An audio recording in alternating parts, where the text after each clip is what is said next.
With. Without objection. This morning, the Appropriations Committee considered a first partial batch of government funding bills for next year. I want the Senate to secure bipartisan appropriations through the regular process.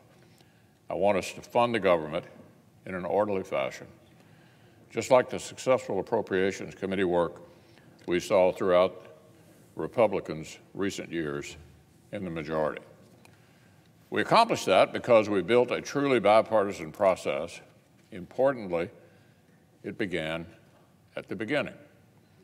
Early in the calendar year, we convened bipartisan talks to produce top-line numbers so the appropriators would have actual targets. That led good faith bipartisan conversations happen at the subcommittee and committee levels throughout the spring and summer.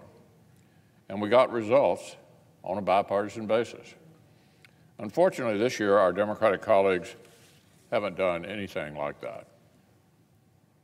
Either our colleagues don't have any big picture plan, or they're privately working off the president's partisan budget request.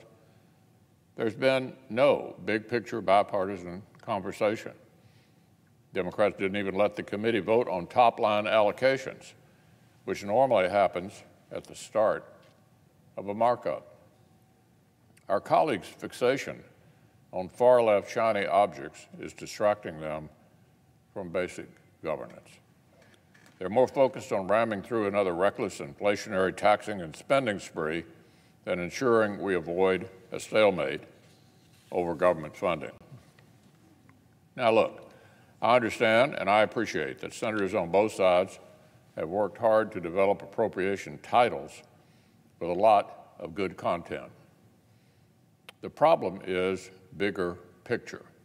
When it comes to floor consideration, we cannot and will not start planting individual trees before we have bipartisan consensus on the shape of the forest.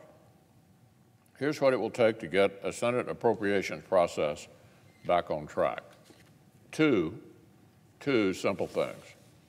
Number one, Democrats will need to honor the longstanding bipartisan truce that provides parity for defense and non-defense spending growth. Parity for defense and non-defense spending growth. And at a responsible overall number that we can all accept. Our men and women in uniform and the nation they defend deserve better than a budget that cuts our national defense after inflation and allows adversaries to get an edge. And number two, we must have agreement that we're going to keep longstanding bipartisan policy riders in and new poison pill riders out. We need to keep foundational mainstays like the Hyde Amendment right where they are, and neither side should throw new wrenches into the process. Parity for national and border security and a bipartisan deal on policy riders. This is not rocket science. It's a roadmap. We all know it very, very well. That's what it will take to move bipartisan appropriation bills across this floor. But the majority is behind on the homework. Now, Mr. President,